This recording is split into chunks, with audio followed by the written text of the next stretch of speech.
ሰላም ክቡራትን ፍትዋትን ተመልከትና ንለምውን ከም ትልሙድ ብሓድሽን እዋናውን ኣገራምን ዝኾነ ሓበሬታ ሒዝና ናባኹም ኣቢልና ኣለና። ናይ ሎም ዛዕባና ዝኸውን ብዛዕባ ጉዳይ ኤርትራውያን ስደተኛታት ኣብ ኢትዮጵያ ኣብ ዋና ከተማ አዲስ አበባ ማለት እዩ ዋና ከተማ አዲስ አበባ ናይ ኢትዮጵያ ማለት እዩ ክኸውን ብጣዕሚ ብዙሕ ነገራት እንዳተፈጸመ እዩ ዝርከብ ኣብዚ ሕዚ ሰዓት ብፍላይ ድማ መንግስቲ ኢትዮጵያ ፌደራል መንግስቲ ኢትዮጵያ ማለት እዩ ብፍላይ እቲ ፌደራል ፖሊስ መንግስቲ ኢትዮጵያ እውን ዝኾነ ነዞም ኤርትራውያን ኣሕዋትና እንዳሳቀየ ከም ዝርከብ እዩ እንዳተሓበረ ዝርከብ ናይዚን ካልኦትን ስፍሕ ዝበለ ሓበሬታታት ሒዘን ናባኹም ኣቢለ ኣለኹ ማለት እዩ። ብፍላይ ንእሽተይ እውን ባዕለይ ክገልጾ ዝደሊ ኣብዚ እውን ኤርትራውያን ኣሕዋትና ብትግራይ ኣቢሎም ብዛላምበሳ ኣቢሎም ናብ ትግራይ ኣትዮም ድሓር ናብ ኣዲስ አበባ ፕሮሰስ ንክውደሎም ነቲ ፓስፖርት እውን ዝቐለለ ክኾነሎም ካብ ትግራይ እውን እቲ ዝነበረ ናይ ኩናት ሕድሕድ ዝሐሸ ኢሎም ዝኸድዎ ቦታ ተመሊሱ ሲኦል ዝኾነሎም ኣጋጣሚና እንዳራኣና ዝንከብ ማለት እዩ። ክቡራት ተኸታተልቲ ካሊእ እውን እንታይ እዞም ስደተኛታት ማለት እዩ ብፍላይ ብዙሕ ማእሰርቲ ንነዊሕ ዝበለ እዋናት ተኣሲሮም ዝፀንሑ ከም ዝኾኑ ብዙሕ ሰብ ዝፈልጦ ነገር እዩ። ናይዚ ሓበሬታታት እዩ ብፍላይ ኣብዚ ሕዚ ሰዓት ኣብ ሶሻል ሚድያ ወይ ኣብቲ ማሕበራዊ ሚድያ ዝነጥፍ ኩሉ ሰብ እንዳዋግዐሉ ዝርከብ ብፍላይ ድማ ምእሳሩ ኣይገደፈን ማለት እዩ። እዚ ናይ ኢትዮጵያ መንግስቲ ክፍኣቱ ክንደይ ናይ በፂሑ ከም ዘሎን ንምንታይ እዞም ኣሕዋትና ኣስሮም ክኢሉ ዝብል ነገር ብዙሓት እንዳነጋገረ እዩ ዝርከብ። ብፍላይ ድማ ካብኡ ቀፂሉ ድማ ሕዚ እንዳኣሰረ እዩ ዝርከብ ብፍላይ ኣብ ዋና ከተማ አዲስ አበባ ማለት እዩ ናይ ኢትዮጵያ ዋና ከተማ አዲስ አበባ ዝኣስሮም ዘሎ ብዙሓት ህፃውንቲ ይኹኑ ከምኡ እውን ወላዳት እውን ከይተረፋ ሓራሳት እውን ከም ዝርከቦ እንዳተነገረ እዩ ዝርከብ። ምክንያቱ ኣብኡ ጥኑሳት ዝነበራ ዝተኣሰራ ኣብ ዝወለዳ ከም ዘለዋ ይሕበር ኣሎ ኣብዚ ሕዚ ሰዓት ክቡራት ተኸታተልቲ። ከምኡውን እንተኾነ እቲ እስር ቤት ማለት እዩ ወይ እቲ ቤት ማእሰርቲ ዘለዎ ክፍኣት ክንገር ኣይክእልን ንእሽተይ ቁራስ ባኒ እንዳበልዑ ንዓመታት ክሳቀዩ እዮም ፀኒሖም ተባሂሎም ኣለው። ብፍላይ ኣብ ናይ ትግራይ ዝነበረ ሕድሕድ ናይ ምስ ኢትዮጵያ ማለት እዩ ምስ ፌደራል ከምኡውን ምስ ትግራይ ዝነበረ ጦርነት ማለት እዩ ኣብቲ ኩናት ሰዓት ብጣዕሚ ብዙሓት ኤርትራውያን ምስ ተጋሩ ኢኹም እንዳተባሃሉ ዝእሰርሉ ኣብ አዲስ ሰሚዕና ኢና ማለት እዩ ፈሊጥና ነርና ኢና ኣብቲ ሽዑ ግዜ ማለት እዩ። ሕዚ ድማ ካብኡ ዝቐፀለ ዝኸፍአ ማለት እዩ ብዛዕባ ቀይሕ ባሕሪ ገለ ተባሂሉ ዝተፈላለዩ ጉዳያት ምስ መፁ ምስ መንግስቲ ፌደራልን ከምኡውን ምስ መንግስቲ ኤርትራ እውን ብዝነበረ ውጥጥ ዝተፈላለዩ ኣሕዋትና ኤርትራውያን ማለት እዩ እንዳተሳቀዮም ዝርከቡ ብፍላይ ድማ ጥኑሳት ከም ዝርከቡ ኣብቲ ቤት ማእሰርቲ እውን እንዳተነገረ እዩ ዝርከብ ማለት እዩ ኣብዚ ሕዚ ሰዓት ክቡራት ተኸታተልቲ። እዚ ድማ ብጣዕሚ ከፊኡ ዝኸፍአ ወይ ድማ ናይ ዓለም ሕጊ ናይ እዞም ተፈናቐልቲ ዝበሃሉ ወይ ድማ እቶም ተመዛበልቲ ዝኾኑ ሕግታት ይጥሕስ ከም ዘሎ ዓለም ለኸ ሕጊ ተፈናቐልቲ ማለት እዩ ከም ዘሎ እዩ ተሓቢሩ ዘሎ። ካሊእ ድማ እንታይ እዩ ብፍላይ ድማ ካብ ዝተፈላለዩ ናይ ኢትዮጵያ ማለት እዩ ኣብ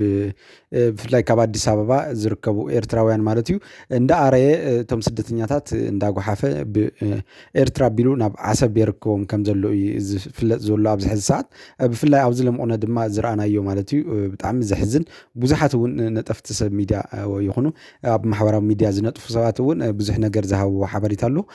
ለምቆነ እንታይ እዩ ኮይኑ ብጣዕሚ ዘሕዝን ብመኪና ገይሩ ብዘን ሰላም ባስ ዝበሃል ዓበይቲ ባስ ማለት እዩ ብፍላይ ካብ ኢትዮጵያ ነዊሕ ዝኸዳ ማለት እዩ ካብ ትግራይ ናብ አዲስ አበባ ከምኡውን ካብ ኣስመራ እውን ዝጀመራ ነይረን ኣብቲ ሰላም ሰዓት ማለት እዩ።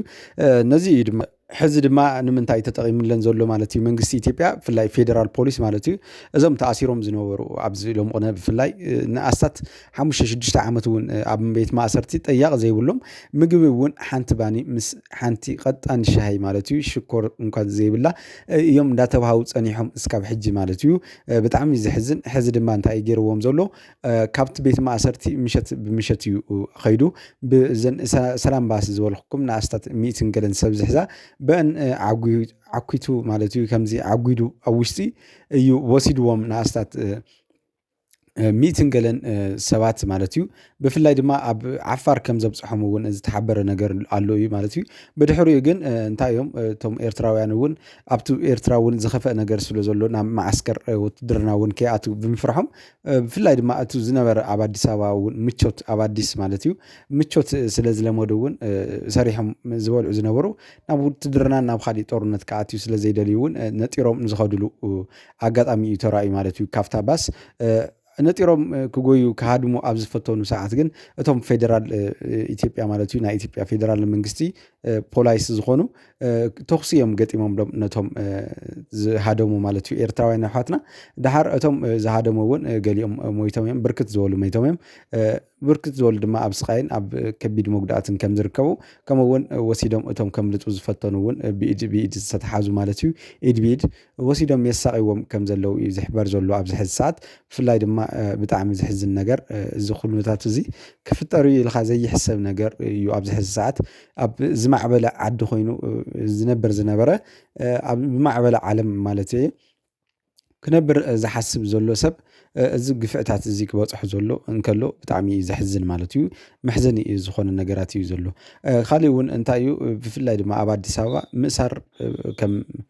ብሓድሽ እዩ ደጊሱ ዘሎ ማለት እዩ ብጣዕሚ ኣስሮም ኣሎ ነቶም ብፍላይ ካብ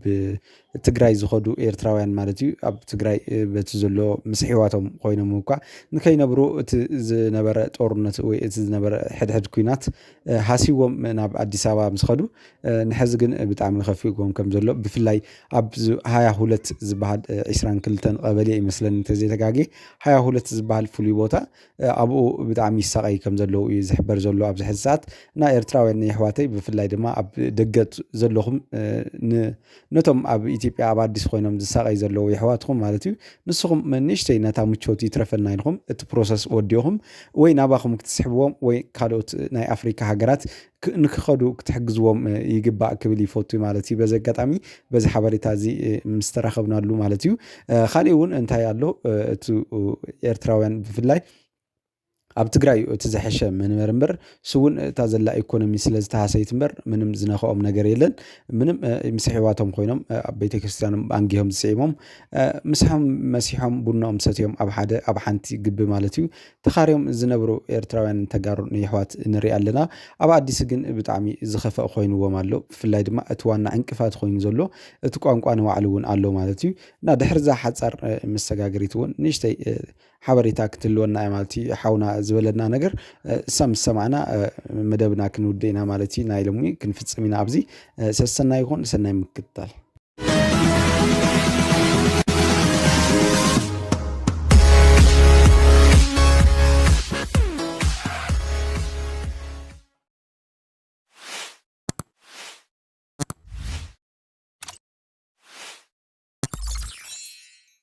سلام كم ياللوخم أبزلوخمو سلام داتو منخو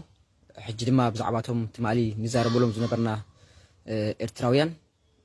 أب إثيوبيا أبستفلا لإسرائيليات نيروم تمالي نابي كم زو سلوم أي تفلتن جن كبابي كل عفار بتشحنكم زلو تزاريبنا ينا حجون إرترا أتيمكم زلو تحبير له مالي زياتهم تحت علمهم زلوهم استفلا لأوارح نحيا الأوارح أبي إثيوبيا أبستفلا لإسرائيليات كساقيل تونح إرتراويان كندي ملقاهم كندي بسلام كنو برو مقارم جن حجون ني إرترا تملسوا الله اتي زحزن نجار جن إرترا مسمولو سخن تايخوني تمنا يكرمي حج انتا يقاتمو تمني إرترا استمولسو سلسته جزي مالتي فلا تمنا موداتا استمولسو مالتي قال يوم أب عصب تأثيره مالو زو خنا سب كوت حمايكل زو خنا سب كرخو هيك قال يوم دما أبعد عبيته تأثيره مالو مالتي لستم أبتيس إرترا تأثيركم زنوركم كساب كدي مخانوتي ጉዳይ ከቢድ መኻኑ ይርዳአኩም ሰባት ካብ ዝተፈላለዩ እስር ቤታት ሆኑ ካል ሃገራት ክምለሱ ንሪኦም ኢና ብዕምባባ ብፊዮሪ በአበባ ሰባት ወለዶም ኣብ ኤርፖርት ድዩ ኣብ ካልእ ክቕበሎም ንርኢ ማለት እዩ